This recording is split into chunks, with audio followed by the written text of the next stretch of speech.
Explorando as Escrituras com missionário Guilherme Lemos. Povo de Deus, hoje o Senhor tem para falar ao nosso coração a respeito de santificação, ou melhor, o poder da santificação. Nas outras semanas, nós estamos vindo falando a respeito dos poderes que a igreja possui. Nós falamos já sobre o poder da oração, o poder de governar, nós falamos sobre o poder de escolha e agora nós falaremos também sobre o poder da santificação. Para isso, nós usaremos como base o livro de Romanos, no capítulo 6, a partir do versículo 15, que diz assim: E daí? Havemos de pecar porque não estamos debaixo da lei e sim da graça? De modo nenhum. Não sabeis que daquele a quem vos ofereceis, como servos da obediência, desse mesmo a quem obedeceis sois servos, seja do pecado para a morte, ou da obediência para a justiça? Mas graças a Deus, porque outrora escravos do pecado, contudo, viestes a obedecer de coração a forma de doutrina a que fostes entregues. E uma vez libertados do pecado, fostes feitos servos da justiça. Falo como homem por causa da fraqueza da vossa carne. Assim como oferecestes os vossos membros para a escravidão, da impureza e da maldade para a maldade, assim oferecei agora os vossos membros para servirem à justiça para a santificação. Porque quando éreis escravos do pecado, estáveis isentos em relação à justiça. Naquele tempo, que resultado colhestes? Somente as coisas de que agora vos envergonhais, porque o fim delas é morte. Agora, porém, libertados do pecado, transformados em servos de Deus, tendes o vosso coração para a santificação e, por fim, a vida eterna. Porque o salário do pecado é a morte, mas o dom gratuito de Deus é a vida eterna em Cristo Jesus, nosso Senhor. Amém. Eu estou lendo aqui na Ara, então talvez em uma versão que você possa estar utilizando esteja um pouquinho diferente. Mas para nós nos contextualizarmos a respeito do que Paulo está falando, é importante nós entendermos o que acontece nessa carta. Então, o principal assunto tratado na carta de Paulo aos Romanos é a justificação por intermédio da fé. Então, por exemplo, quando nós lemos o capítulo 5, o primeiro versículo diz assim: justificados, pois, mediante a fé. Porque esse é o principal assunto dessa carta. Ainda no capítulo 5, nós podemos perceber Paulo falando a respeito de justificação novamente. Essa carta, ela foi escrita por volta de 55 a 58 depois de Cristo. Paulo não foi o plantador dessa igreja, mas ele escreveu essa carta com o intuito de doutrinar essa igreja e também de convocá-los para participarem de uma empreitada missionária para a Espanha. E Paulo, então, trabalha um assunto que provavelmente eles estavam tendo desavenças ali, que é a respeito da lei, a lei mosaica. Muito provavelmente estavam tendo desavenças, estavam tendo dúvidas, alguns sendo convidados até a circuncidarem-se, mas Paulo, nessa carta, ele defende que a lei, ela não tem em si só poder para salvar. Nós somos salvos mediante a fé em Jesus Cristo. E ainda no capítulo 5, nós podemos fazer ali uma vista grossa do capítulo 5. E é falado a respeito de paz com Deus, acesso a Deus e esperança da glória de Deus. Diz assim: justificados, pois, mediante a fé, temos paz com Deus por meio de nosso Senhor Jesus Cristo, por intermédio de quem obtivemos igualmente acesso, pela fé, a esta graça na qual estamos firmes. E gloriamo-nos na esperança da glória de Deus. Então aqui Paulo fala da paz com Deus, se referindo ao nosso passado, ali, não tínhamos paz com Deus, estávamos distantes do caminho do Senhor. Do acesso a Deus, falando do nosso presente, que hoje nós temos total acesso ao Santo dos Santos. E fala da esperança da glória de Deus, falando do nosso futuro. Então, esse Deus glorioso que nos justifica, ele estava em todos os tempos, ele está em todos os tempos. Ele é o Deus do passado, do presente e do futuro. Nessa mesma carta, no capítulo 5 ainda, Paulo vai falar a respeito de tribulação. E nós podemos dividir a primeira parte como ali as bênçãos da nossa justificação e a segunda parte ainda do capítulo 5 como a base da nossa justificação. Então, na segunda parte do capítulo 5, Paulo fala a respeito de Adão e de Jesus Cristo, defendendo que assim como por intermédio de um homem o pecado entrou no mundo, também por intermédio de um homem, o unigênito Filho de Deus, a salvação entrou no mundo.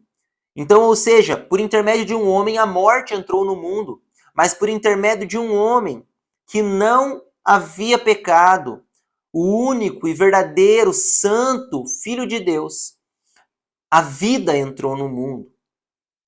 E então Paulo defende que sobreveio a lei para que avultasse a ofensa, mas onde abundou o pecado, superabundou a graça. E agora nós chegamos no capítulo 6. No capítulo 6, primeira coisa que nós lemos no versículo 1 diz assim: que diremos, pois? Permaneceremos no pecado para que seja a graça mais abundante? Essa pergunta que Paulo faz, ela é vista várias vezes no decorrer dessa carta. Na realidade, a pergunta não é tão semelhante, mas a forma de questionar sim, porque é a metodologia que ele utiliza para ensinar a respeito desses temas. E no início do capítulo 1, no início do capítulo 6, no versículo 1, Paulo questiona algo semelhante ao capítulo 7. Olha o que diz no capítulo 7, versículo 7. Que diremos, pois? É a lei pecado? De modo nenhum. Mas eu não teria conhecido o pecado, senão por intermédio da lei, pois não teria eu conhecido a cobiça, se a lei não dissera, não cobiçarás. Então, se no início Paulo está defendendo ali no capítulo 6 que a lei tem, aliás, no capítulo 7, Paulo está defendendo que a lei tem sua importância, ela não é pecado. No capítulo 6, Paulo está defendendo que quem morreu para o pecado não permanece pecando. Nós vamos lá no final do capítulo 7, só para nós entendermos dentro do que está essa mensagem que foi elaborada aqui. No final do capítulo 7, diz assim, no versículo 25: graças a Deus por Jesus Cristo, nosso Senhor, de maneira que eu, de mim mesmo, com a mente, sou escravo da lei de Deus, mas segundo a carne, da lei do pecado. Então aqui, ainda falando de lei, Paulo fala de duas leis, a lei do pecado e a lei de Deus. Para isso, ele defende que a lei de Deus, ela, muitas vezes nós temos o desejo de cumpri-la como cristão.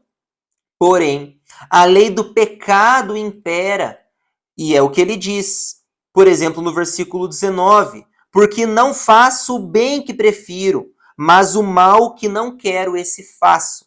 Então, o que Paulo está falando aqui é que nós queremos fazer o correto, mas nem sempre nós temos essa força. E é por isso que nós precisamos santificarmos-nos. É por isso que nós precisamos buscar a Deus. Porque hoje também impera a lei do pecado, a lei de o homem caído. Mas, após a nossa justificação, nós alcançamos alguns pilares na nossa fé. E eu quero falar a respeito disso hoje aqui. Então hoje nós falaremos o que antecede a santificação, o que sucede à santificação e o caminho para a glorificação. Isso porque a santificação e a glorificação são assuntos que estão dentro do tema justificação. Pois um homem justificado precisa ser santificado, e um homem só é glorificado se for justificado e santificado. Então o processo é, após que nós somos justificados, é o que diz no capítulo 5, quando nós recebemos Cristo como único suficiente Salvador, quando nós entendemos que Ele é o único justo que morreu na cruz do Calvário por amor a nós, quando nós entendemos que em nós há pecado e nós não merecemos a salvação, mas nós devemos a buscar, aí nós alcançamos a justificação, crendo que Jesus Cristo é o único e verdadeiro Filho de Deus, que nós fomos adotados por Deus e que Jesus Cristo morreu ao terceiro dia. Aliás, ele morreu na cruz do Calvário, mas ao terceiro dia ele ressuscitou. E ele vai voltar. Pois bem, ainda no capítulo 6, antes de nós entrarmos no texto lido, nós precisamos entender que na primeira parte, Paulo está falando de morte. É interessante que dentre esses 14 versículos, Paulo fala 15 palavras relacionadas à morte, de alguma maneira. Então pode ser lá morrido, morto, mortal, morte. Dentre essas palavras, ele utiliza 15, porque ele enfatiza a respeito da morte, mas a morte do velho homem. Então, a morte daquele que escolheu Jesus Cristo, daquele que foi justificado, que morreu para as velhas práticas. Mas o que é santificação, então? Santificação do grego é agiasmos, pode ser traduzido como purificado. Refere-se não somente à atividade do Espírito Santo ao separar o homem para a salvação e transferi-lo para as fileiras dos remidos, mas também à capacitação que ele recebe de ser de ser santo, tal qual Deus é santo. Ainda no Antigo Testamento, a santificação deveria acontecer por intermédio de cerimônias e sacrifícios de animais. Então, santificação é um processo e sempre teve o objetivo de nos conduzir à semelhança de Deus. Olha o que diz em Levíticos, no capítulo 19, versículo 1. Santos sereis, porque eu, o Senhor vosso Deus, sou santo. Então, nós entendemos aqui que o que está antecedendo essa santificação é uma morte. Paulo fala muito a respeito dessa morte do velho homem. O apóstolo Paulo, agora no versículo 15, diz assim: E daí? Havemos de pecar porque não estamos debaixo da lei e sim da graça? De modo nenhum. Então, observe que novamente ele está utilizando aquela metodologia de questionar. E daí? Havemos de pecar porque não estamos debaixo da lei e sim da graça? De modo nenhum. Aqui, Paulo vai falar a respeito de um assunto que é muito falado nos dias de hoje. Nós podemos classificá-lo como a hipergraça. Ou seja, se a graça de Deus superabundou, como disse lá no capítulo 5, se a graça de Deus ela foi muito mais abundante, então eu posso viver uma vida da maneira que eu quero. Porque eu já não estou mais sobre o jugo da lei, mas sobre o jugo da graça. Mas ainda no versículo 16, Paulo rebate essa falsa teologia, dizendo assim: Não sabeis que daquele a quem vos ofereceis como servos para a obediência, desse mesmo a quem obedeceis, sois servos, seja do pecado para a morte, ou da obediência para a justiça? Então aqui Paulo fala de dois tipos de servidão: o servo do pecado para a morte e os servos da obediência para a justiça. Então, quando mortificamos nossas vontades, estamos obedecendo a Deus, ou seja, servos da obediência para a justiça. Quando não mortificamos nossas vontades, as vontades do nosso corpo, as nossas concupiscências, estamos servindo o pecado e o nosso destino é o inferno, a morte eterna. Paulo é muito sucinto em explicar a respeito do que é necessário para a salvação. Ela não é de graça. Ela é pela graça, mas não é de graça. Ela é imerecida, mas não isenta esforço. Realmente não é por obras, mas não isenta santificação. Observe que na primeira parte do capítulo 6, Paulo estava falando a respeito da morte do velho homem. Mas agora, no versículo 15 e 16, está sendo falado daquele que não morreu para os seus desejos pecaminosos. Aqui, Paulo está falando de uma perversão sem punição, de uma falsa igreja, onde a boca que canta "Tu és santo" é a mesma boca que planta contendas no meio do corpo de Cristo.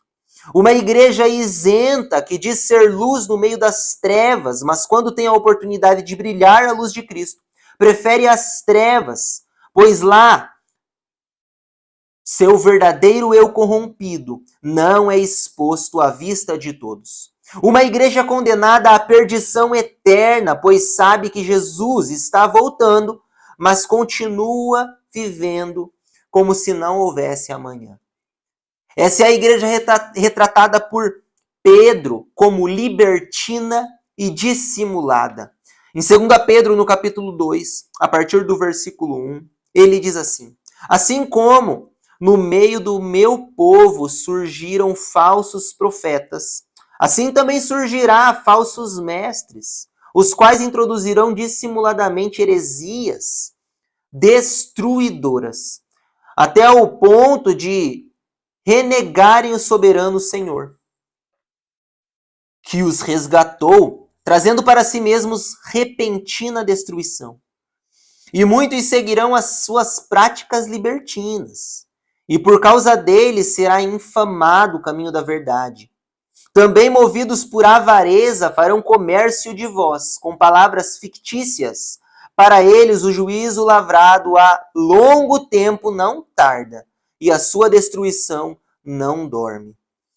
Agora, após de nós entendermos a respeito dessa falsa igreja, Paulo no versículo 17 do capítulo 6 diz o seguinte: mas graças a Deus, porque outrora escravos do pecado, contudo viestes a obedecer de coração a forma de doutrina a que fostes entregues.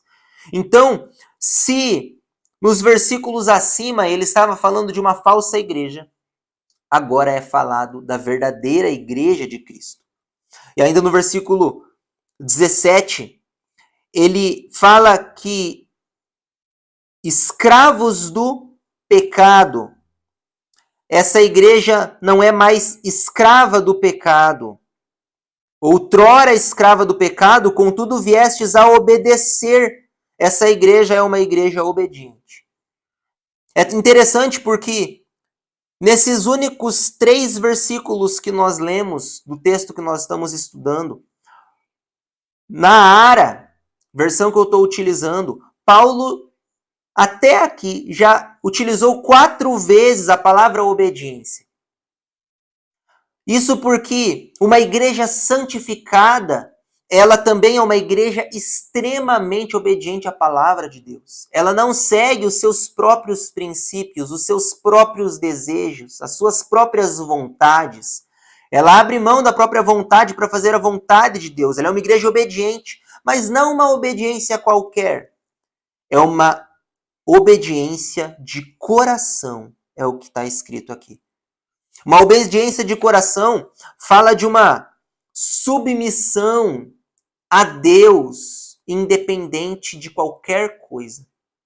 Uma obediência a Deus que nos leva a clamar a Ele, por amor a Ele, que nos leva a obedecer a Ele, entregando todas as nossas vontades, os nossos desejos e sonhos ao único consumador, ao único Salvador da nossa vida.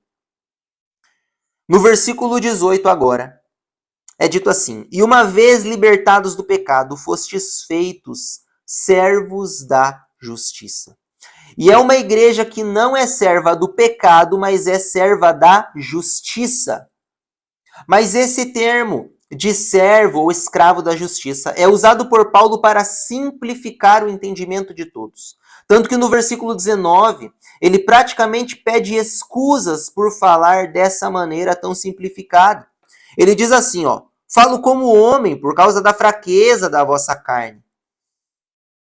Agora, na segunda parte do versículo 19, ele diz, assim como oferecestes os vossos membros para a escravidão da impureza e da maldade, para a maldade, assim oferecei agora os vossos membros para servirem à justiça, para a santificação.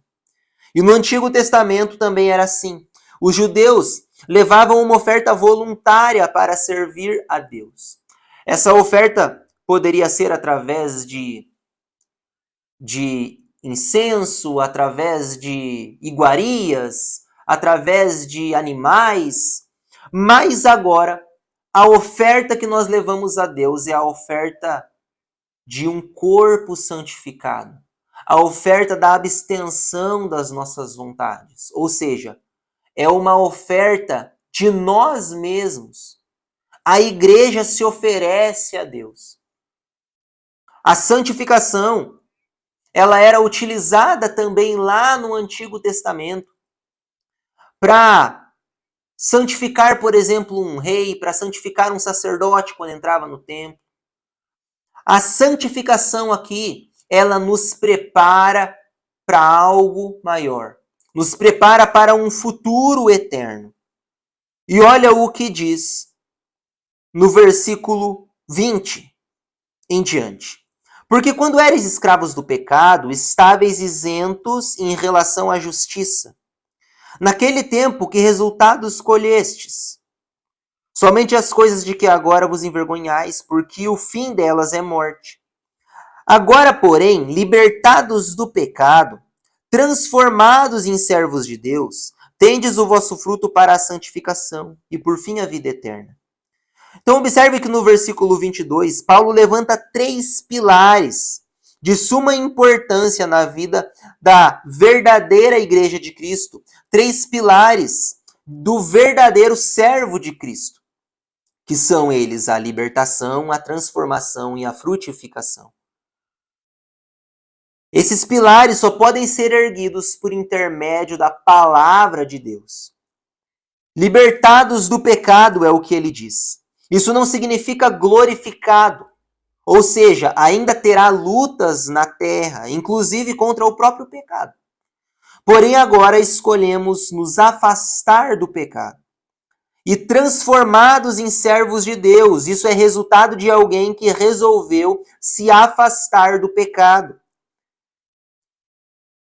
E continua ali, tendes o vosso fruto para a santificação. A palavra para aqui, frutos para a santificação, ela indica um destino, um objetivo. Então, para que é o fruto? Para a santificação. Esse fruto não tem intuito de exaltar o ser humano, mas sim santificá-lo. Porém, que fruto é esse? Nós somos transformados para sermos santificados, pois só assim iremos morar no céu. Entendemos isso. Mas que fruto é esse?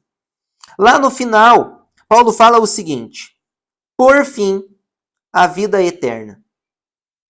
Então, esse por fim, ele nos fala a respeito de como acontecem as coisas no reino de Deus. Como acontece a santificação. Ela começa na terra. Por fim, nos dá a entender que existe um final. Mas ela começa na terra. Começa com choros e termina com cânticos. Começa com luta e termina com vitória. Começa com perseguição, mas termina com paz eterna. Termina com vida eterna. O versículo 23 diz assim, ó, porque o salário do pecado é a morte, mas o dom gratuito de Deus é a vida eterna em Cristo Jesus, nosso Senhor.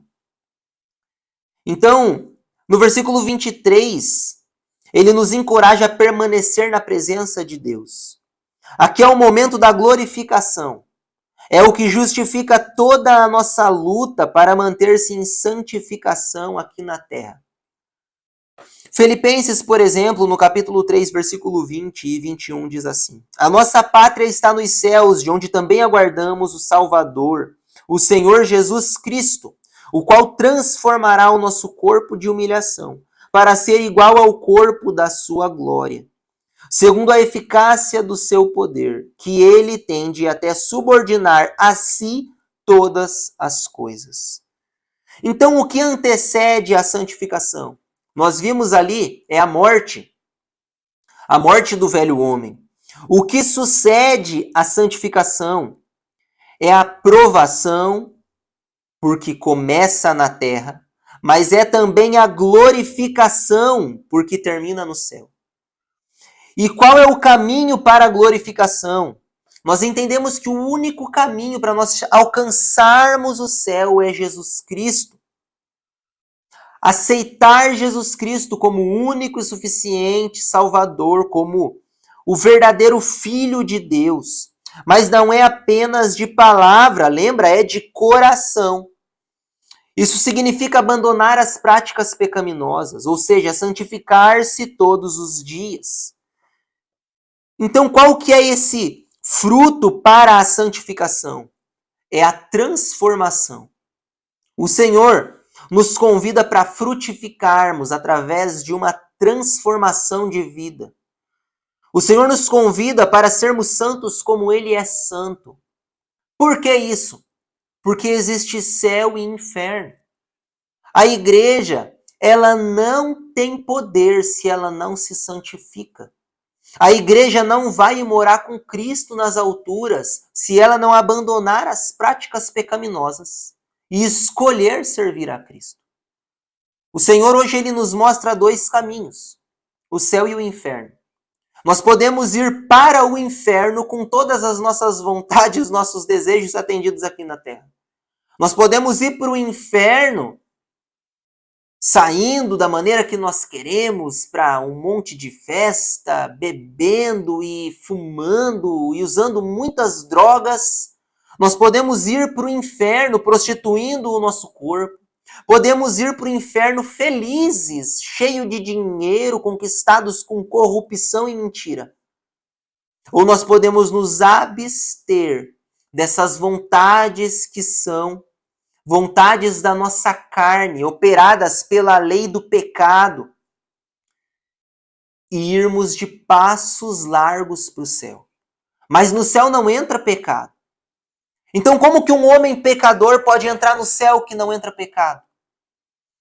Quando o Senhor olha para nós, ele vê um homem pecador, mas ele escolhe justificar cada um de nós por intermédio da fé em Jesus Cristo. Ou seja, quando nós cremos em Deus, o sacrifício que Jesus Cristo fez na cruz do Calvário, ele nos lava de nossos pecados. E aqui na terra nós começamos um processo de transformação de vida. É necessário que eu e você escolhamos ter uma vida transformada. Não significa que aqui na terra nós não iremos pecar.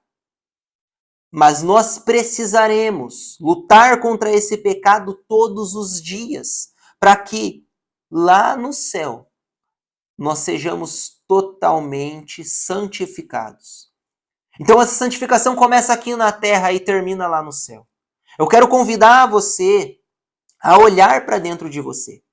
Talvez você tenha levado uma vida tortuosa, achando que está indo para o céu.